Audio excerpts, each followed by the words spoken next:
আমরা আগের ক্লাসে যে গল্পটা পড়ছিলাম কথা সাহিত্যিক মানিক বন্দ্যোপাধ্যায়ের কে বাঁচায় কে বাঁচে, আমরা যতদূর পর্যন্ত গল্পটা পড়েছিলাম আজ তার পরবর্তী অংশ পড়ব।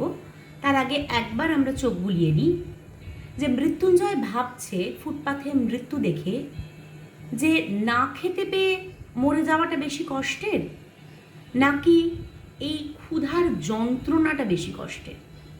সে ভেবে পাচ্ছে না, সে মেলাতে পারছে না তার মস্তিষ্কে মধ্যে যে বিভিন্ন কোষগুলো রয়েছে তার মধ্যে তার মনে এত প্রশ্ন এসে স্থান নিচ্ছে যে তার স্নায়বিক বৈকল্য ঘটছে।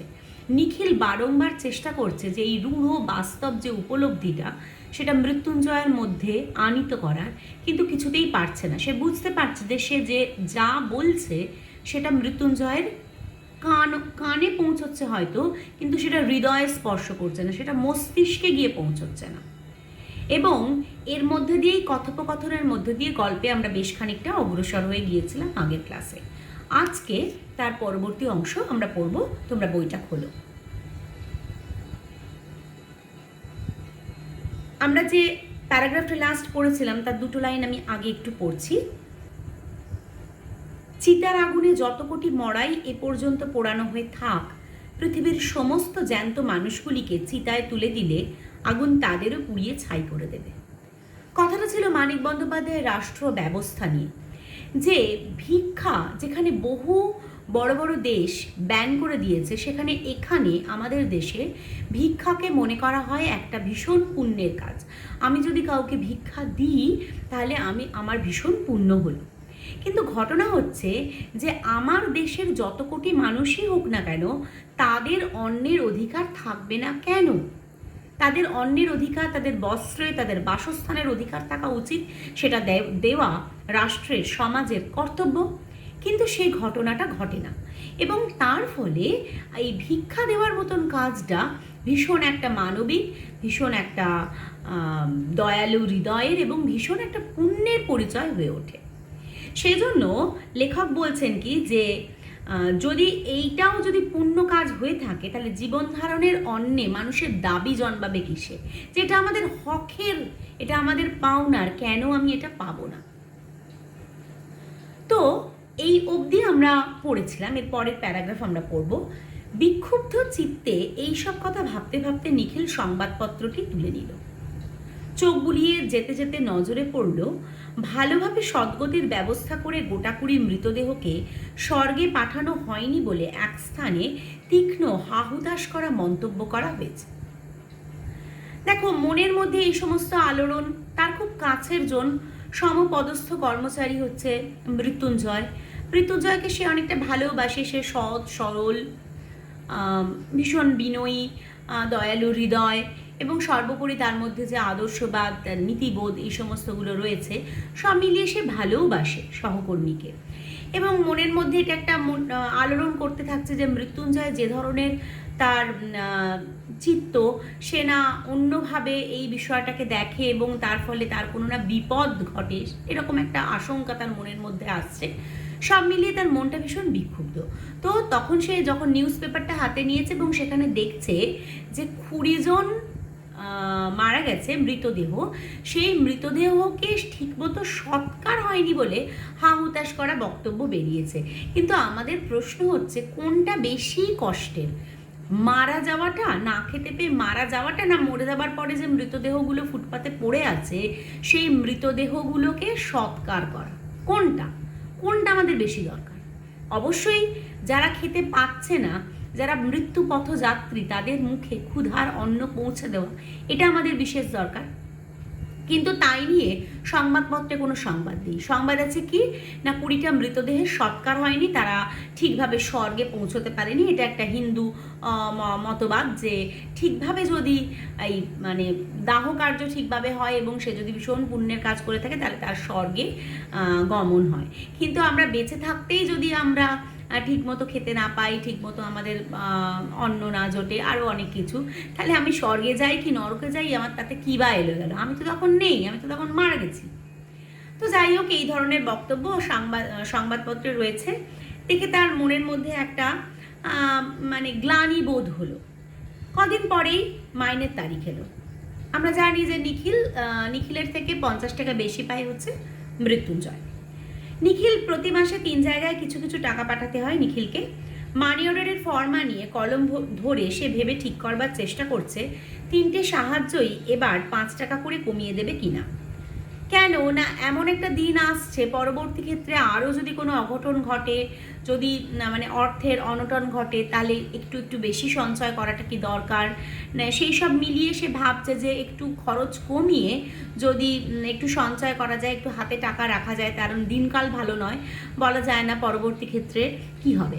দেখো, এখন এই সময়ের সঙ্গে তোমরা অনেকটা কোরিলেট করতে পারবে কিন্তু এই 50-এর মন্বন্তরের সময়টাকে, এই করোনা পরবর্তী সময়টা, এই সময়ে এই লকডাউন, এই যে একটা সামাজিক রাজনৈতিক একটা পরিস্থিতি, টালমাটাল পরিস্থিতি, বহু মানুষ যারা ওয়ার্ক ফ্রম হোম করতে পারছে না, তাদের কাজ চলে যাচ্ছে, কেউ হাফ বেতন পাচ্ছে, কেউ বা বেতন পাচ্ছে না, যারা খেটে খাওয়া শ্রমজীবী জনতা তারা বাইরে বেরোতে পারছে না, তাদের কাছে অর্থ নেই, সব মিলিয়ে, এবং যারা হকার তাদের কাজ নেই, যার আরও বিভিন্ন ছোট ছোট ছোট ছোট যে সমস্ত কাজ, যারা দিন আনে দিন খায় তাদের কাজ নেই, সব মিলিয়ে আমাদের এখানের মানে এই যে পরিস্থিতিটা, সেই পরিস্থিতিটা ভীষণ ভয়াবহ।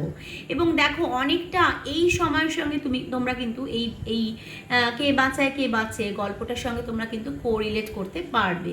এবং এর পরের যে গল্পটা আমরা পড়বো ভাত, সেটাতেও কিন্তু এইরকমই না খেতে পাওয়া এরকম দুর্যোগ, যেটা আমফান মানে তুমুলভাবে টলিয়ে দিয়েছিল ওটা বাংলাকে, তো সেই ওখানেও এরকম একটা বিধ্বংসী ঝড়ের কথা আছে, সব ভেসে যাওয়া সংসারের সমস্ত মানুষজন সবাই চলে গেছে, একা একজন বেঁচে রয়েছে এবং তার যে জীবন সংগ্রামের কাহিনী, সেখানে সব মিলিয়ে এই যে গল্পগুলো তোমাদের রয়েছে, যেন কোথাও একটা আমরা বর্তমান যে পরিস্থিতির মধ্যে দিয়ে চলছি, যে টালমাটাল, সেই পরিস্থিতিকেই কোথায় যেন একটা মনে করিয়ে দেয়। আসলে কি বলতো, সাহিত্য তো কি সমাজের দর্পণ। এই সাহিত্যিকেরা তাদের দৃষ্টি, তাদের চোখ দিয়ে যেটা দেখেন, সেটাই তারা ফুটিয়ে তোলেন এই গল্পের মধ্যে, তোমার উপন্যাসের মধ্যে, এবং সেখানেই বাস্তব কিন্তু বেশি মাত্রায় বাস্তবকে আমরা চিত্রায়িত হতে দেখি। হয়তো ইতিহাস বইতে সেই বাস্তব চিত্রটা অনেক বেশি রূঢ় কঠোর, এখানে হয়তো সেইভাবে বলা হয় না ইতিহাসের মতো করে, কারণ তাহলে তো ইতিহাস আর গল্প বা উপন্যাসের মধ্যে কোনো পার্থক্য থাকতো না, যদিও সেটা আমার এখনকার আলোচনার বিষয় নয়। কিন্তু তবুও আমি বলছি যে এই বাস্তবের চিত্রটাই কিন্তু আমাদের সাহিত্যে, কবিতায় বলো, গল্পে বলো, উপন্যাসে বলো, ভীষণভাবে ধরা পড়ে। তো এখানে যেটা বলছিলাম যে সে ভাবছে যে এরকম একটা টালমাটাল পরিস্থিতি, কি হবে না হবে, তো প্রত্যেকটা জায়গার টাকা যদি একটু একটু করে কমিয়ে নেওয়া যায়, এরকম একটা ভাবছে। তো মৃত্যুঞ্জয় ঘরে এসে বসলো। সেদিনের পর থেকে মৃত্যুঞ্জয়ের মুখ বিষণ্ণ গম্ভীর হয়ে আছে, নিখিলের সঙ্গেও বেশি কথা বলেনি। একটা কাজ করে দিতে হবে ভাই। মৃত্যুঞ্জয় 1 টাকা নোট নিখিলের সামনে রাখলো। টাকাটা কোনো রিলিফ ফান্ডে দিয়ে আসতে হবে। আমি কেন? আমি পারবো না। আমি কেন? মানে নিখিল বলছে আমি কেন? তখন মৃত্যুঞ্জয় বলছে আমি পারবো না।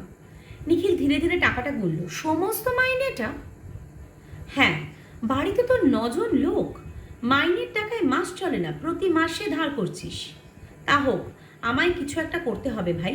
রাতে ঘুম হয় না, খেতে বসলে খেতে পারি না, একবেলা খাওয়া ছেড়ে দিয়েছি। আমার আর টুনুর মার একবেলার ভাত বিলিয়ে দিই। দেখো, টুনুর মাকে না নিখিলের স্ত্রী কি বলছে না, সমস্ত টাকাটা সে রিলিফ ফান্ডে দিতে চাইছে। আমি যেটা বললাম যে তার স্নায়বিক বৈকল্য ঘটছিল, যেটা আমরা আগের থেকেই বুঝতে পারছিলাম। তো সেই জন্য সে তার বাড়িতে 9 জন হচ্ছে মেম্বার, তাদের কথা সে ভাবছে না, কিভাবে তার অন্য সংস্থান হবে সেটা ভাবছে না। নিখিল তাকে মনে করিয়ে দেওয়ার চেষ্টা করছে যে তার বাস্তবটা কি, সে কেমন, সে কি পরিস্থিতিতে আছে। বলছে তুই এই টাকাতেই সংসার চালাতে পারিস না, প্রতি মাসে ধার করিস, আবার পরের মাসে ধার শোধ করিস, এইভাবে চলে।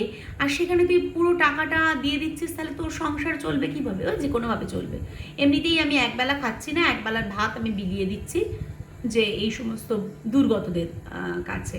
তো আমি পারবো না, তোমাকে সমস্ত রিলিফ ফান্ডে টাকাটা দিয়ে দিতে হবে, এই বক্তব্য। তো নিখিল একদৃষ্টিতে তাকিয়ে থাকে। জ্বর হলে যেমন দেখায় মৃত্যুঞ্জয়ের গোলগাল মুখখানা তেমনি থমথম করছে, ভেতরে সে পুড়ছে সন্দেহ নেই। টুনুর মার যা স্বাস্থ্য, একবেলা খেয়ে দিন 15-20 টিকতে পারবে? মানে ভীষণ রোগা টুনুর মা, বলছে তার ভীষণ দুর্বল শরীর, স্বাস্থ্য ভালো নয়। বলছে তার যা স্বাস্থ্যতে একবেলা দিন 15-20 খেয়েই কি সে বেঁচে থাকতে পারবে? সে তো বেঁচেই থাকতে পারবে না। মন্তব্য শুনে মৃত্যুঞ্জয় ঝাঁঝিয়ে উঠল। আমি কি করব? কত বলেছি, কত বুঝিয়েছি, কথা তো শুনবে না। আমি না খেলে উনিও খাবেন না। এ অন্যায় নয়, অত্যাচার নয়। মরে তো মরবে না খেয়ে। এই পতিব্রতা যে সতী, পতিব্রতার যে স্ত্রী, এখানে হচ্ছে সেরকম সহধর্মিনী, সমস্ত কাজে স্বামীর সমস্ত কাজে চোখ বন্ধ করে চলায় বিশ্বাসী, যে হিন্দু ঘরের রমণী, এখানে হচ্ছে টুনুর মায়ের তেমন একটা চরিত্র। সে বলছে কি যে আমি যদি না খাই তাহলে সেও খাবে না, আমি একবেলা খাচ্ছি সেও একবেলা খাচ্ছে, এইভাবে চলবে, আমার কিছু করার নেই, মরে তো মরবে। অ্যাকচুয়ালি কি মৃত্যুঞ্জয়ের কিন্তু সেই অবস্থায় যে সমস্ত কিছু যুক্তি বুদ্ধি দিয়ে চুলচেরা বিশ্লেষণ করে যে কাজটা করবে, সেরকম একটা স্থৈর্য তার মাথার মধ্যে কিন্তু নেই। তার যে মস্তিষ্কের যে ব্যালেন্সটা, সেই ব্যালেন্সটা কিন্তু অনেকটা নষ্ট হয়ে গেছে ওই মৃত্যুটা দেখে। তো সব মিলিয়ে মৃত্যুঞ্জয় টাকা দিয়ে দিচ্ছে তার স্ত্রীর সঙ্গে, সেভাবে তার স্ত্রীও হয়তো তাকে সেই পথে আনতে পারছে না। দেখতে পাচ্ছি আমরা নিখিল একজন এরকম পড়াশোনা জানা একজন শিক্ষিত মানুষ, এবং লেখাপড়ার সঙ্গে সবসময় তাকে কিছুতেই বোঝাতে পারছে না মৃত্যুঞ্জয়কে যে তুই যেটা করছিস সেটা কিন্তু ঠিক নয়। এই আদর্শবাদ, এই যে নীতিবোধ, অবশ্যই নীতিবদ্ধ থাকা ভালো, যে কেন না খেতে পেয়ে মারা যাবে, কিন্তু তার জন্য তো আমাদের একটা কংক্রিট কোনো কাজ করতে হবে, আমাদের একটা কমিটি করতে হবে, সেখানে একটা, যদিও সেই ধরনের কথাবার্তা হচ্ছে না, কিন্তু বিষয়টা তো সেরকম যে একটা কোনো বড় কাজ করতে গেলে একক মানুষ কিন্তু পারবে না, তাকে সমবেত হতে হবে। সমবেত হয়ে কি করতে হবে না, সবাইকে মিলিয়ে একটা ফান্ড তৈরি করতে হবে, সেই ফান্ড থেকে রিলিফ দিতে হবে। কিন্তু সেই ঘটনাটাও যদি ঘটে তাহলেও কি হবে, যে যত মানুষ এই না খেতে পেয়ে মারা যাচ্ছে সবাইকে কিন্তু এই ত্রাণ পৌঁছে দেওয়া যাবে না, তার মধ্যেও একটা সীমাবদ্ধতা থাকবে। তো এই বিষয়গুলো একটু বুঝতে হবে। আদর্শ, নীতি, এইগুলোকে কাজে লাগিয়ে আমাদের যুক্তি বুদ্ধি দিয়ে নিজেদেরকে বিশ্লেষণ করে পরিস্থিতিকে ঠিক জায়গায় নিয়ে এসে সেই কাজটা আমাদের করতে হবে। যেই কারণে অনেকক্ষণ আগে আমি যে আগের ক্লাসে যেটা বলছিলাম, যে সে বলেছে যে সে হচ্ছে পচা ঐতিহ্যের একটা কল্পনা তাপস, আদর্শবাদের, যে এই আদর্শবাদটা নিয়ে মানে ধুয়ে খেলে চলবে না। এই আদর্শবাদকে কাজে লাগিয়ে আমাদের বর্তমান পরিস্থিতিতে কেমনভাবে চললে আমরা পরিস্থিতির মোকাবিলাটা করতে পারবো, সেই বিষয়টা কিন্তু জানাটা ভীষণভাবে জরুরি, যেটা কিন্তু এখানে হচ্ছে না। তাকে বারবার বোঝানোর চেষ্টা করছে, সে শুনছে না, সে কান দিয়ে ঢোকাচ্ছে, তার সেই কথা তার মনের মস্তিষ্কের মধ্যে গিয়ে পৌঁছচ্ছে না। সব মিলিয়ে ভীষণ পরিস্থিতি, মানে ভয়াবহ পরিস্থিতি, মানে মৃত্যুঞ্জয়ের পরিস্থিতি ভয়াবহ। তো এরকম একটা ব্যাপার। তো বলছে কি যে নিখিল ভাবছিল বন্ধুকে, যেটা আমি বললাম, যে নিখিল ভাবছিল বন্ধুকে বুঝিয়ে বলবে এভাবে দেশের লোককে বাঁচানো যায় না, যে অন্ন পাওয়া যাচ্ছে সে অন্ন তো পেটে যাবেই কারো না কারো। যে রিলিফ চলছে তার শুধু একজনের বদলে আর একজনকে খাওয়ানো, এতে শুধু আড়ালে যারা মরছে তাদের মরতে দিয়ে চোখের সামনে যারা মরছে তাদের কয়েকজনকে বাঁচানোর চেষ্টা করার সান্ত্বনা। কিন্তু এসব কোনো কথাই সে বলতে পারলো না, গলায় আটকে গেল। যেটা আমি বললাম যে আমার সামনে হয়তো আমি রিলিফ ত্রাণটা পৌঁছে দিতে পারছি, কিন্তু আমার ক্ষমতা কতটুকু? সে একক মৃত্যুঞ্জয়ের 1 মাসের বেতন হোক কি 10 মাসের বেতন হোক, বা এই মৃত্যুঞ্জয়ের মতন 10টা মানুষের 10 মাসের বেতন হোক, তাদের ক্ষমতা তো সীমাবদ্ধ। কিন্তু মূল যে জায়গায় সমস্যা, এই যে মজুদদার, তাদের যে খাবার মজুদ করে রাখা, সব মিলিয়ে যে পরিস্থিতি, সেই পরিস্থিতিটাকে যদি কন্ট্রোলের মধ্যে না আনা যায়, তাহলে তো এইভাবে মানুষ মরতেই থাকবে। হ্যাঁ, আমার ক্ষমতায় আমি 5 মাস লোককে খাওয়াবো, 5 নম্বর মাসের পর 6 নম্বর মাস যখন আমি তাকে খেতে দিতে পারবো না, তখন তো সে আলটিমেট মারা যাবে। কিন্তু এই যে বিষয়টা, এই বিষয়টা কিছুতেই বোঝানো যাচ্ছে না। সে শুধু বলল ভুরি ভোজনটা, সে মানে নিখিল, ভুরি ভোজনটা অন্যায়, কিন্তু না খেয়ে মরাটা উচিত নয় ভাই। আমি কেটে ছেটে যতদূর সম্ভব খাওয়া কমিয়ে দিয়েছি, বেঁচে থাকতে যতটুকু দরকার খাই, এবং দেশের সমস্ত লোক মরে গেলেও যদি সেইটুকু সংগ্রহ করার ক্ষমতা আমার থাকে, কাউকে না দিয়ে নিজেই আমি খাবো। মানে নিখিল বলছে যে আমি হয়তো আমার যে বিশাল আয়োজনটা ছিল সেটা আমি করছি না, যতদূর সম্ভব কাটলমেন্ট করে নিজে বেঁচে থাকার জন্য আমার যেটুকু দরকার আমি সেইটুকু খাচ্ছি বা সেইটুকু আমি খরচ করছি, কিন্তু তার মানে এই নয় যে আমি নিজে না খেয়ে পুরোটা বিলিয়ে দেবো। আর যদি আমার সেইটুকু অর্জন করার ক্ষমতা থাকে, মানে যতটুকু খেতে পেলে আমি বেঁচে থাকতে পারবো বা আমার পরিবারকে বাঁচিয়ে রাখতে পারবো, ততটুকু ক্ষমতা যদি আমার থাকে, তাহলে আমি অতি অবশ্যই সেটা রোজগার করব এবং আমি খাবো। নীতি ধর্মের দিক থেকে বলছি না, সমাজ ধর্মের দিক থেকে বিচার করলে 10 জনকে খুন করার চেয়ে নিজেকে না খাইয়ে মারাটা বড় পাপ।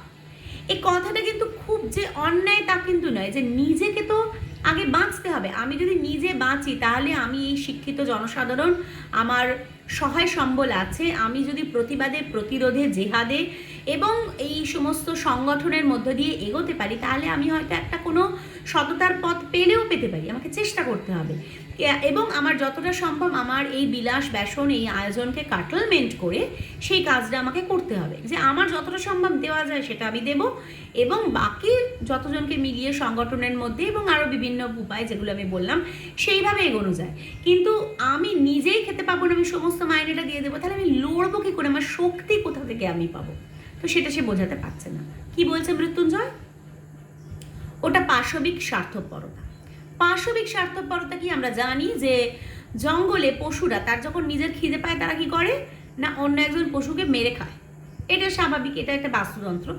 তো এই স্বার্থপরতাটা মৃত্যুঞ্জয় মনে করছে এখানে, যে আমি একটা মানুষ খেতে পাচ্ছে না, আমি খেতে পাচ্ছি বলে, খেতে পাবো বলে একটা মানুষকে মেরে আমি খাবো, এটা আমি করতে পারবো না। বরং আমি আমারটা বিলিয়ে দিই, আমি নিজে মারা যেতে পারি, সেটা বরং আমার আদর্শবাদের, নীতিবাদের মধ্যে, আমার নীতিবোধের মধ্যে আমার পড়বে।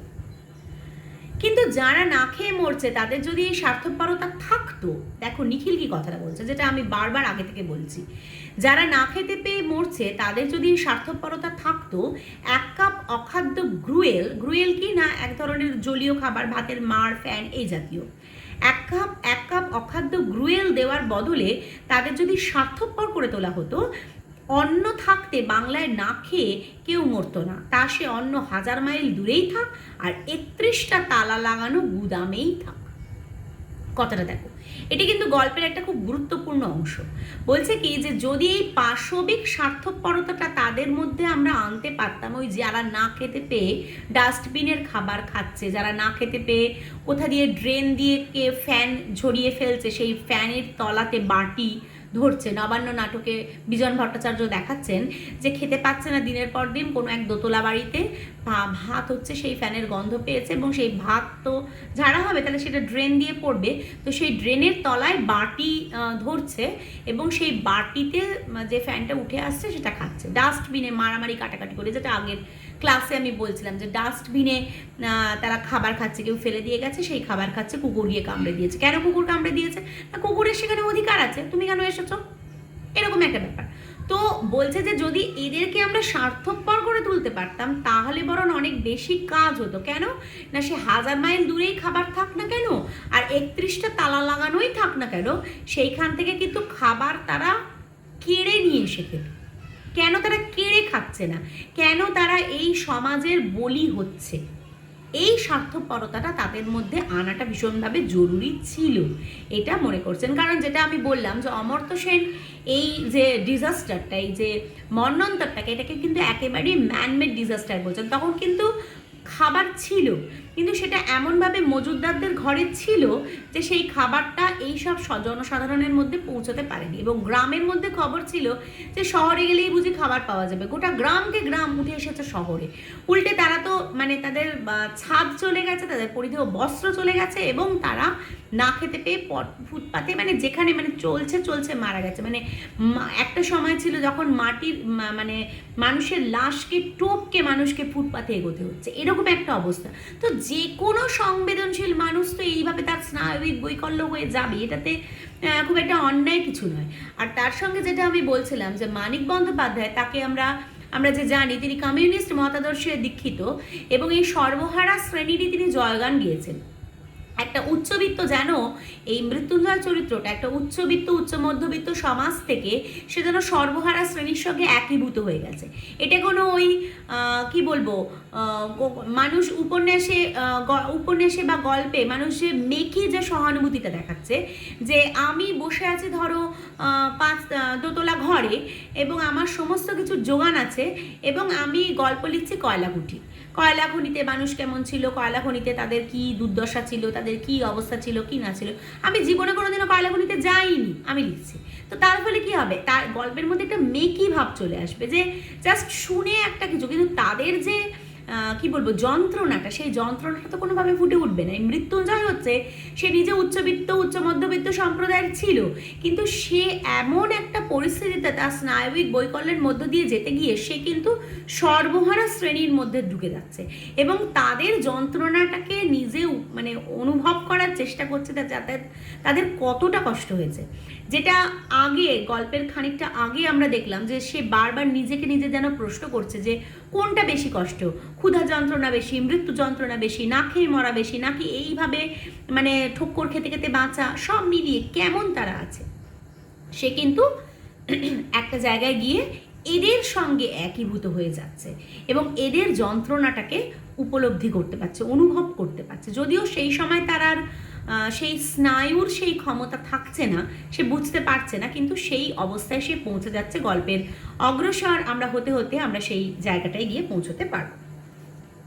দেখো যে পর্যন্ত পড়লাম যে তারা যেখানেই লাগানো থাকে না কেন সরি তারা কেন কেড়ে নিচ্ছে না, তারা কেন ভেঙে খাচ্ছে না। তুই পাগল নিখিল, বদ্ধ পাগল বলে মৃত্যুঞ্জয় উঠে গেল। মানে তার তখন এই যুক্তি বুদ্ধি চুলচেরা বিশ্লেষণের মানে মাথার যে স্থৈর্যতা, সেটা কিন্তু তার আর নেই। সে উঠে যাচ্ছে, সে যে কাজে এসেছিল যে রিলিফ ফান্ডে তুই টাকাটা দিয়ে দে, সে সেটা বলে উঠে চলে যাচ্ছে। তারপর দিন দিন কেমন যেন হয়ে যেতে লাগলো মৃত্যুঞ্জয়। দেরি করে অফিসে আসে, কাজে ভুল করে, চুপ করে বসে বসে ভাবে, একসময় বেরিয়ে যায়। বাড়িতে তাকে পাওয়া যায় না। শহরের আদি অন্তহীন ফুটপাত ধরে সে ঘুরে ঘুরে বেড়ায়। ডাস্টবিনের ধারে, গাছের নিচে, খোলা ফুটপাতে যারা পড়ে থাকে, অনেক রাত্রে দোকান বন্ধ হলে যারা হামাগুড়ি দিয়ে সামনের রোয়াকে উঠে একটু ভালো আশ্রয় খোঁজে, ভোর 4টে থেকে যারা লাইন দিয়ে বসে দাঁড়িয়ে দাঁড়িয়ে মৃত্যুঞ্জয় তাদের লক্ষ্য করে। পাড়ায় পাড়ায় লঙ্গরখানা খুঁজে বার করে অন্য প্রার্থীর ভিড় দেখে। প্রথম সে এইসব নরনারীর যতজনের সঙ্গে সম্ভব আলাপ করতো, এখন সেটা বন্ধ করে দিয়েছে।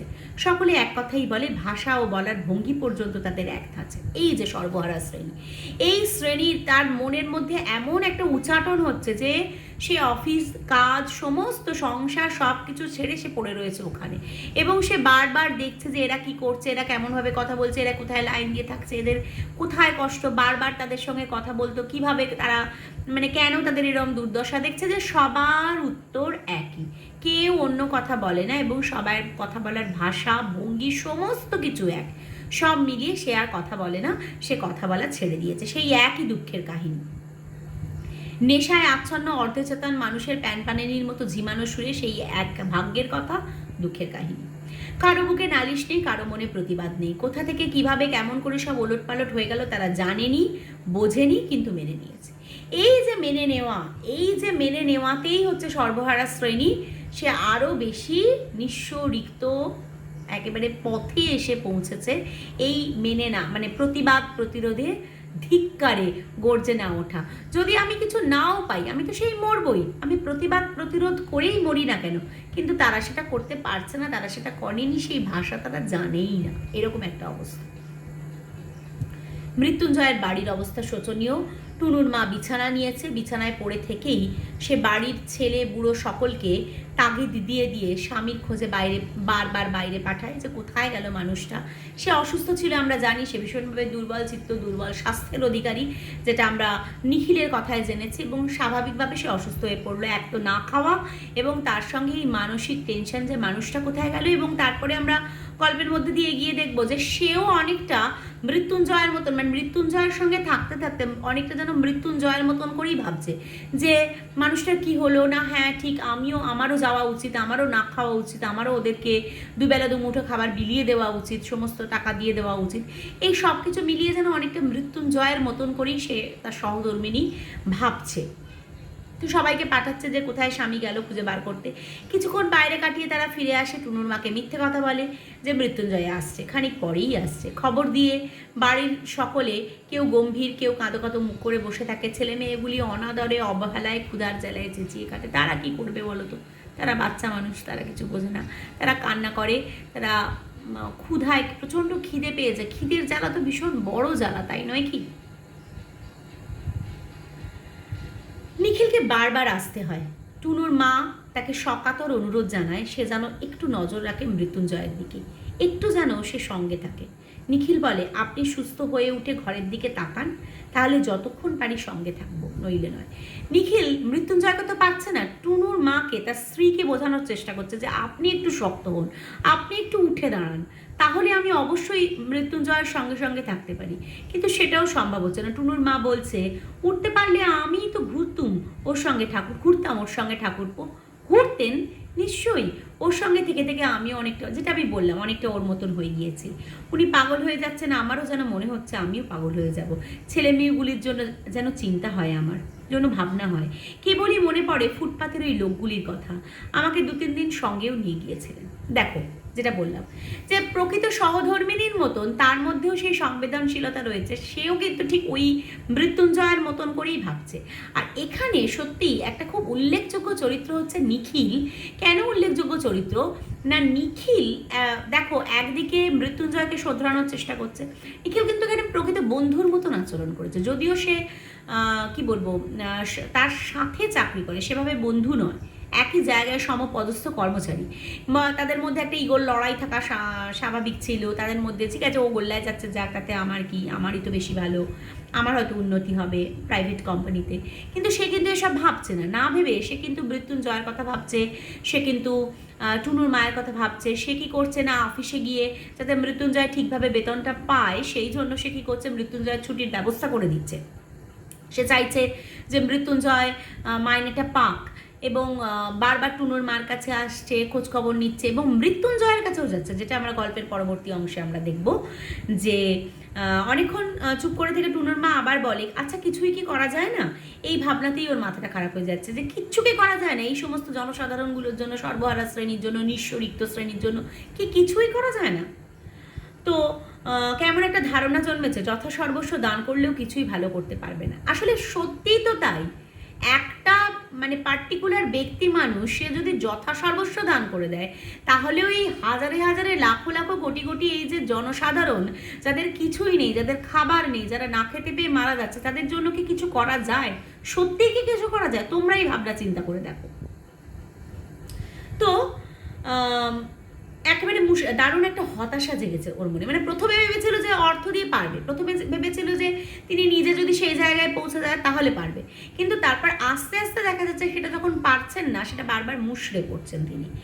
নিখিল শোনে আর তার মুখ কালি হয়ে যায়। দেখো নিখিল যে এদের জন্য কতখানি ভাবে, যেটা আমি বলছিলাম এর আগে, সেই এই একই ভাবনার প্রকাশ যে তার মুখটা কালি হয়ে যাচ্ছে। সে বুঝতে পারছে যে মৃত্যুঞ্জয়কেও বুঝিয়ে আমি কিছু করতে পারিনি, আমি ওর স্ত্রীকে বুঝিয়েও কিছু করতে পারবো না, এবং সে বুঝতে পারছে যে এরা আস্তে আস্তে হতাশা অন্ধকারের গভীরে তলিয়ে যাচ্ছে, এবং এমন একটা গভীরে তলিয়ে যাচ্ছে যে সেই জায়গা থেকে উদ্ধার করার জায়গা না তো তার আছে, না তো তাদের নিজেদের আছে। কোনোভাবেই আর কিছু সম্ভব নয়। গোটা সংসারটা তলিয়ে যাবে কোথায়?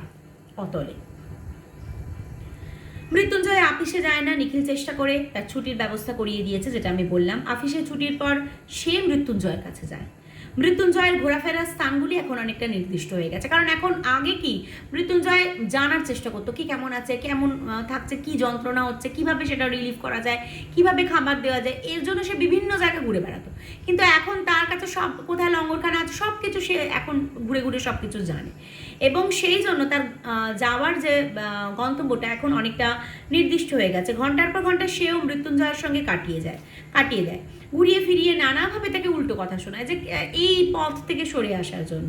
নিজের আগেকার যুক্তিতর্কগুলো নিজেই খণ্ড খণ্ড করে দেয়, অনেক কিছু বলে। মৃত্যুঞ্জয় শোনে, কিন্তু তার চোখ দেখেই বোঝা যায় সে কথার মানে সে আর বুঝতে পারছে না। তার অভিজ্ঞতার কাছে কথার মারপ্যাচ অর্থহীন হয়ে আছে। মানে সে যে এই ঘুরে ঘুরে এত কিছু জেনেছে, এদের দুঃখ দুর্দশা এই সমস্ত কিছু, তার মধ্যে এই নিখিলের যে উল্টো কথা যে না এগুলো ঠিক নয়, এইভাবে তুই চল, এই করা উচিত, চল আমরা এরকম করব, এই সব কিছু অর্থহীন হয়ে যাচ্ছে। কি জন্য না এই তার এই অভিজ্ঞতার কাছে, তার এই একেবারে সর্বহারা শ্রেণীর কাছে পৌঁছে তার মানে হাতে কলমে পাওয়া যে অভিজ্ঞতা, তার কাছে সমস্ত কিছু তুচ্ছ হয়ে যাচ্ছে। আচ্ছা, ক্রমে ক্রমে নিখিলকে হাল ছেড়ে দিতে হয়। তারপর মৃত্যুঞ্জয়ের গা থেকে ধুলি মলিন সিল্কের জামা অদৃশ্য হয়ে যায়, পরনের ধুতির বদলে আসে ছেঁড়া ন্যাকড়া, গায়ে তার মাটি জমা হয়ে দৃশ্যমান হয়ে ওঠে, দাড়িতে মুখ ঢেকে যায়। দেখো, একটা মানুষ যে নাকি উচ্চ মধ্যবিত্ত সম্প্রদায়ের, যে নাকি প্রতিদিন পঞ্চব্যঞ্জন খেয়ে ভাত খেয়ে সে অফিসে যেত, সেখানে অফিস করতো, বাড়িতে আসতো, বাড়িতে তার চাকর বাকর ছিল যারা নাকি তার সমস্ত কাজকর্ম করে দিত, 5 মাস কেটে দিত, তার স্ত্রী ছিল, তার সংসার ছিল, সন্তান সন্ততি সব কিছু মিলিয়ে সেই মানুষটা এইভাবে মৃত্যু দেখে তার স্নায়বিক বৈকল্যের মধ্য দিয়ে তার মানসিক স্থৈর্য হারিয়ে সে আস্তে আস্তে তার গা থেকে সিল্কের পাঞ্জাবি, তার গা থেকে বস্ত্র হারিয়ে গিয়ে ছেঁড়া ন্যাকড়া, তার গায়ে প্রচণ্ড বেশি ধুলো, এই সব কিছু মিলিয়ে দেখো তার কি অবস্থা। দাড়িতে মুখ ঢেকে যায় এবং ছোট একটি মগ হাতে আরও 10 জনের সঙ্গে সে পড়ে থাকে ফুটপাতে, আর কাড়াকাড়ি মারামারি করে লঙ্গরখানার খিচুড়ি খায়। বলে কি, গা থেকে এইছি, খেতে পাইনি বাবা, আমায় খেতে দাও। এই যে একটা শ্রেণী, আমরা জানি যে কমিউনিস্ট আদর্শে দীক্ষিত মানিক বন্দ্যোপাধ্যায় তার যে শ্রেণী বিভাজন এবং এই একটা শ্রেণীকে যেন আর একটা শ্রেণীতে নিয়ে চলে গেলেন কিনা, উচ্চ মধ্যবিত্ত শ্রেণীর এই যে মৃত্যুঞ্জয়, সেই মৃত্যুঞ্জয়কে কোথায় নিয়ে গেলেন না সর্বহারা শ্রেণীর প্রতিভূ করে। মানে একটা শ্রেণী থেকে আর একটা শ্রেণীতে তার অবতরণ ঘটল। এটা মানিক বন্দ্যোপাধ্যায় এখানে দেখাচ্ছেন, যেন গল্পের নায়ক তার মধ্যবিত্তের যে খোলসটা, সেই খোলসটা ত্যাগ করে সর্বহারা শ্রেণীতে একাত্ম হতে পেরেছে। এটা কিন্তু খুব একটা বড় কথা। এটা কিন্তু যে কোনো মানুষের পক্ষে সম্ভব নয়। সে যত বড়ই সংবেদনশীল মানুষ হন না কেন, সে কিন্তু প্রথমে নিজের কথা ভাবে, নিজের সন্তান সন্ততির কথা ভাবে, নিজের স্ত্রী, নিজের সংসার, নিজের সঞ্চয় সব কিছু বাঁচিয়ে তারপর সে এই সমস্ত রিলিফ ওয়ার্ক, তারপর এগুলো মানে সেগুলো তার যেন মেকি একটা ভাবনা, মেকি একটা যেন সংবেদনশীলতা। এটাই কিন্তু যতই মানে সংবেদনশীল মানুষ হোক না কেন, যতই তার দয়ালু হৃদয় হোক না কেন, আগে নিজের কথা ভাবে। কিন্তু মৃত্যুঞ্জয়কে এখানে আমরা এমনভাবে দেখছি, সে তাদের কথা ভাবতে গিয়ে তাদের সঙ্গে বিলীন হয়ে গেছে। এই যে মধ্যবিত্ত শ্রেণীকে সর্বহারা শ্রেণীতে নিয়ে চলে গেলেন মানিক বন্দ্যোপাধ্যায়, যেটা আমি বললাম যে তিনি নির্মোহ নিরাসক্ত যে বৈজ্ঞানিক দৃষ্টিভঙ্গি, সেই দৃষ্টিভঙ্গির আলোকে কিন্তু সবসময় সাহিত্য রচনা করেছেন। এবং তিনি কতখানি একটা মানুষকে বিচার বিশ্লেষণ করলে পরে মৃত্যুঞ্জয়ের মতন এরকম একটা চরিত্র তিনি আঁকতে পেরেছেন তার গল্পের মধ্যে দিয়ে। এইভাবে আমরা দেখলাম যে কে বাঁচায় কে বাঁচে গল্পে যে বাঁচাতে চাইছে সে তাকেই কোথাও একটা বাঁচানোর জন্য জায়গায় গিয়ে পৌঁছালো বিষয়টা, এটা আমরা দেখলাম। তো এই স্বভাবতই যেটা আমি আগের ক্লাসে বলেছিলাম যে কটা প্রশ্ন আমাদের জন্য ভীষণভাবে গুরুত্বপূর্ণ, সেটা হচ্ছে এই গল্পের নামকরণ সম্পর্কে আমরা বলতে গিয়ে বলতেই পারি যে নামকরণ হচ্ছে এমন একটা জিনিস যেটা হচ্ছে পাঠকের সঙ্গে আচ্ছা হ্যাঁ, আমি যেহেতু নামকরণে চলে এসেছি, আগে আমি বলে নিই যে বিষয় যে সংক্ষেপটা ছিল, যেটা আমি মোটামুটি লাইন ধরে ব্যাখ্যা করার চেষ্টা করলাম, সেখানে তোমাদের কোথাও কোনো সমস্যা থাকলে, কোনো লাইনে বুঝতে অসুবিধা থাকলে হতেই পারে, কারণ এটা বেশ কঠিন একটা গল্প। এর মধ্যে দিয়ে ফ্রয়েডীয় যে মনোবিকলন তত্ত্ব, যে মনোবিশ্লেষণটা, যে মৃত্যুঞ্জয়ের যে চেতনা, সেই চেতনার যে অবনমন ঘটলো, এই বিষয়টা বা এই মার্ক্সীয় যে দৃষ্টিভঙ্গি, এই যে সমাজরীতি, সব মিলিয়ে গল্পটা বেশ কঠিন। তো তোমাদের যদি কোনো লাইন বুঝতে অসুবিধা হয় সে জায়গাটা নোট রাখো, আমরা পরের ক্লাসে সেটা নিয়ে আলোচনা করব। আর এখানে আমরা জানি যে লাইন তুলে যে প্রশ্নগুলো আসছে, তোমরা যদি একটু উচ্চ মাধ্যমিকের শর্ট কোয়েশ্চেনগুলোর দিকে তাকাও তাহলে দেখতে পাবে যে গোটা লাইনটাকে তুলে কিন্তু প্রশ্ন করা হচ্ছে না, প্রশ্ন করা হচ্ছে একেবারে অর্ধাংশ বা আরও ভগ্নাংশ লাইন দিয়ে, মানে ঠিক যেইটুকু বললে তোমরা বুঝতে পারবে না সেইটুকু অংশকে তুলে নিয়ে আসা হচ্ছে। তো সেই জন্য শুধু যে চরণটা পড়বে, মানে শুধু যে বাক্যগুলো পড়বে তা কিন্তু নয়, বাক্যাংশগুলোর দিকেও খুব ভালোভাবে নজরে রাখবে। আমরা পরে যখন শর্ট কোয়েশ্চেনগুলো নিয়ে আলোচনা করব গল্পের, তখন আমি কেমন প্রশ্ন আসতে পারে, কিভাবে সেটা বুঝবে, সেই ভাষা শৈলীগত লেখকদের লেখার যে তফাৎগুলো সেগুলো আমি একটুখানি পরিষ্কার করে দেব। এখন আমি একটু বড় প্রশ্নগুলোর দিকে আসছি। তো তোমরা লাইনগুলোকে যেগুলো বুঝতে পারবে না সেগুলো একটু দেখে রাখো, সেগুলো আমরা পরের ক্লাসে একটু আলোচনা করব যে জায়গায় বুঝতে অসুবিধা। এবার আমি একটু বড় প্রশ্নে আসছি, সেটা হচ্ছে যে গল্পের নামকরণ হচ্ছে স্রষ্টা এবং যারা পাঠক তাদের মধ্যে একটা সেতু, একটা সাঁকো, যে আমরা কি পড়তে চলেছি নামকরণটা পড়েই আমরা মানে বোঝার চেষ্টা করি যে গল্পের মধ্যে কি আছে। তেমন কে বাঁচায় কে বাঁচে এই গল্পটা পড়ার আগে নামকরণটা যখন আমরা পড়ছি তখন আমরা মানে ভাবছি যে আমরা কি এটার মধ্যে দিয়ে কি মানে পড়তে যাচ্ছি, যে কে বাঁচায় মানে কি কাউকে একজনকে বাঁচানোর কথা বলা হচ্ছে, আর কে বাঁচে সে নিজে কেমন করে বাঁচে, এরকম একটা ব্যাপার।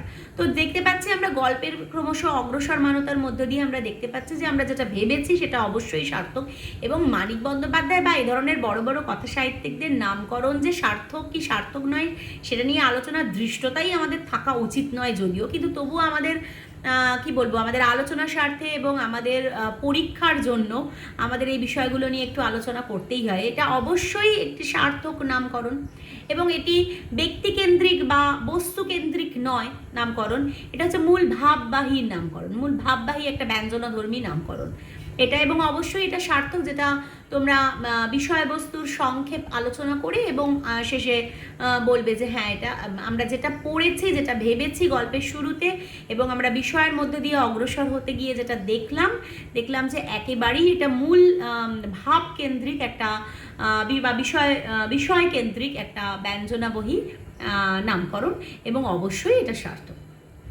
সেটা বলার অপেক্ষা রাখে না। এবারে প্রশ্ন আসছে যে ছোট গল্প কি, কাকে ছোট গল্প বলে? আমরা বাংলা সাহিত্যের বিভিন্ন কিছু নিয়ে আলোচনা করি, কবিতা কাকে বলে, গল্প কাকে বলে, বড় গল্প কি, ছোট গল্প কি, এই সমস্ত বিষয়গুলো। তো এর পরের আমাদের আলোচনার বিষয়টা হচ্ছে যে ছোট গল্প কি, ছোট গল্পের সংজ্ঞা কি, কাকে আমরা ছোট গল্প বলবো, এবং অবশ্যই এই কে বাঁচায় কে বাঁচে এই গল্পটি ছোট গল্প হিসেবে কতখানি সার্থক হলো সেই বিষয়টা নিয়ে এরপরে আমরা আলোচনা করছি। রবীন্দ্রনাথ ঠাকুর, সব ব্যাপারে রবীন্দ্রনাথ ঠাকুর কিন্তু আমাদের চলেই আসে, দেখো কবিগুরু তো রবীন্দ্রনাথ ঠাকুর বলছেন একটা কবিতায় ছোট গল্পের সংজ্ঞা, যদিও তিনি ছোট গল্পের সংজ্ঞা দিতে গিয়ে হয়তো বা বলেননি, তবুও বলছেন নাহি বর্ণনার ছটা, ঘটনার ঘন ঘটা, নাহি তত্ত্ব নাহি উপদেশ, অন্তরে অতৃপ্তি রবে, সাঙ্গ করি মনে হবে, শেষ হয়েও হইল না শেষ। আমি আবারও রিপিট করছি, নাহি বর্ণনার ছটা, ঘটনার ঘন ঘটা, নাহি তত্ত্ব নাহি উপদেশ, অন্তরে অতৃপ্তি রবে, সাঙ্গ করি মনে হবে, শেষ হয়েও হইল না শেষ। মানে গল্পের মধ্যে কোনো বেশি অতিরিক্ত বর্ণনার আড়ম্বর থাকবে না, অনেক অতিরিক্ত ঘটনার আড়ম্বর থাকবে না, কোনো তত্ত্ব থাকবে না, কোনো উপদেশ থাকবে না। এটা হচ্ছে প্রথম লাইন, নাহি বর্ণনার ছটা, ঘটনার ঘন ঘটা, নাহি তত্ত্ব নাহি উপদেশ। মানে একটা পার্টিকুলার গল্প নিয়ে, একটা পার্টিকুলার ঘটনা নিয়ে একটা ঘটনার বাইরের বহিরাবরণ আবর্তিত হবে। যেমন দেখবে যে সকালবেলায় পুকুরে যদি একটা ছোট্ট ঢিল ছোড়ো, তাহলে দেখবে সেই ঢিলটা ছুঁড়লে তার পাশে রাউন্ড হয়ে জলটা পাক খেতে খেতে খেতে খেতে মিলিয়ে যায়। ওই একটা ঘটনা, ওই একটা ঘটনা নিয়েই গল্পটা, পুরো গল্পটা আবর্তিত হবে, যেখানে আর কোনো সাব প্লট থাকবে না, আর কোনো গল্পের একটা মূল ঘটনার সাথে আরও একটা ঘটনা এগোচ্ছে এরকম কিছু থাকবে না। এখানে আমরা দেখেছি যে মৃত্যুঞ্জয়ের ফুটপাতে মৃত্যু দেখা এবং সেটা দেখে তার যে স্নায়বিক বৈকল্য এবং তার নিজেকে সর্বহারা শ্রেণীতে বিলীন করে দেওয়া, ঠিক এইটুকু গল্প।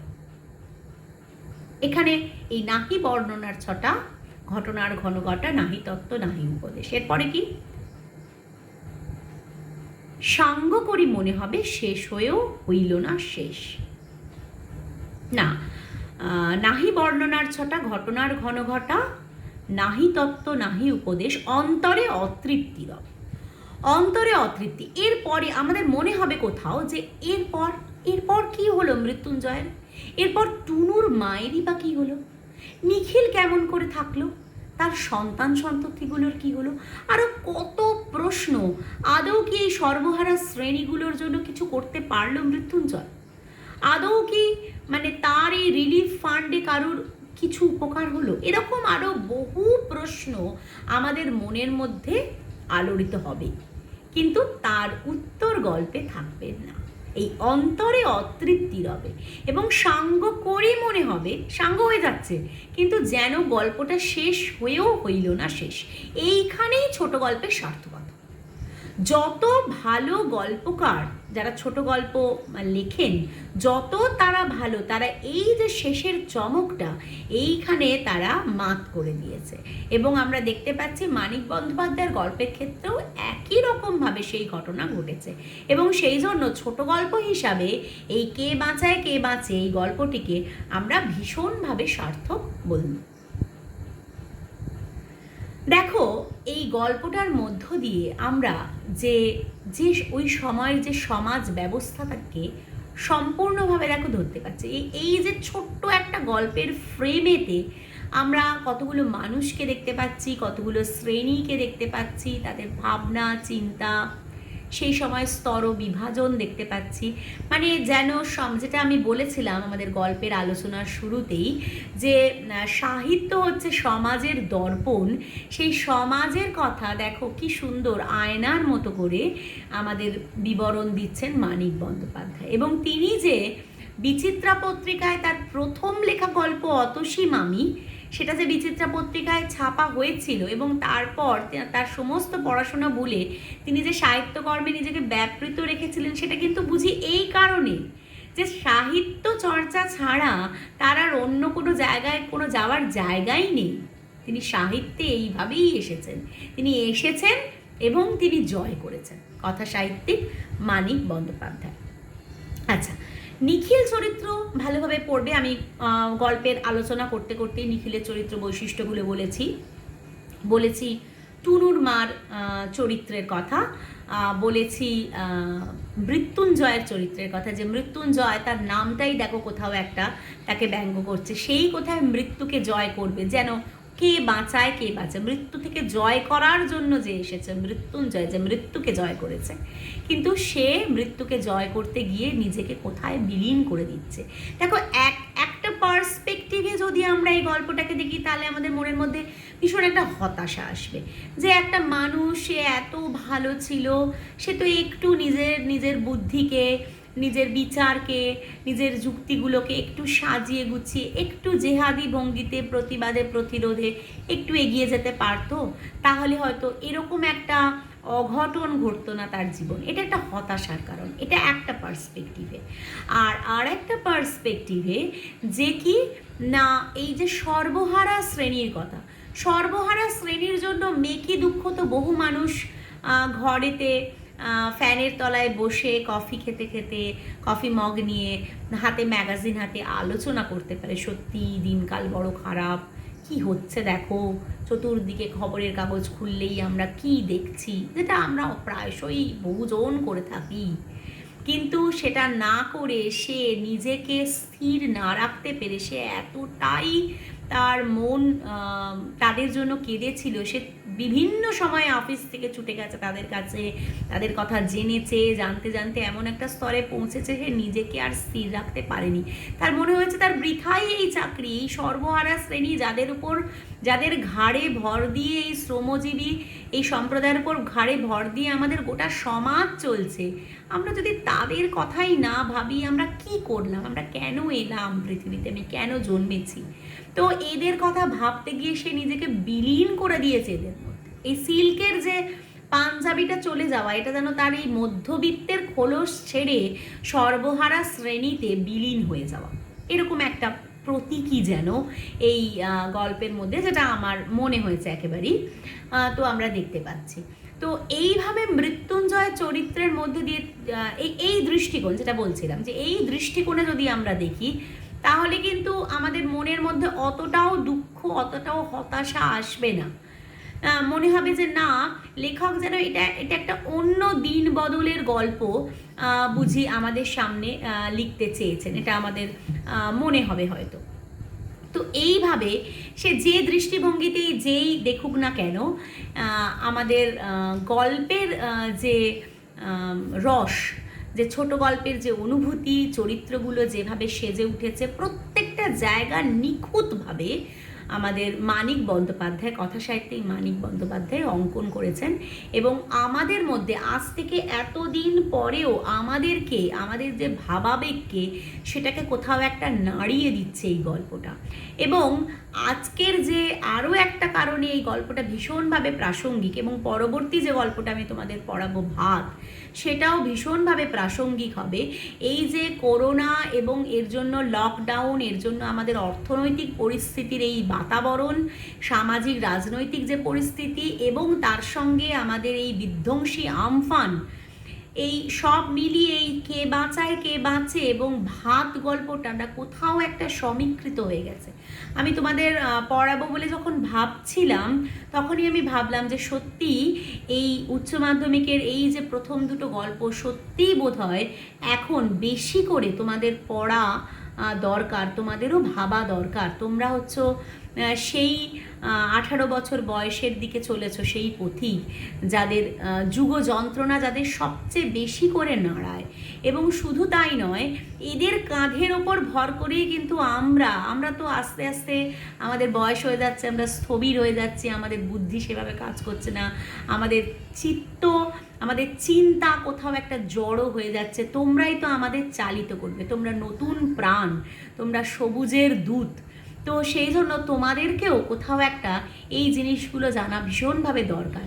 তো সাহিত্যের আলোকে আমরা আবারও যেমন দেখলাম সেই 50-এর মন্বন্তরকে, তেমন বোধ করি আবারও আমরা এই সময়কেও কোথাও একটা এই গল্পের ফ্রেমে ধরতে পারলাম।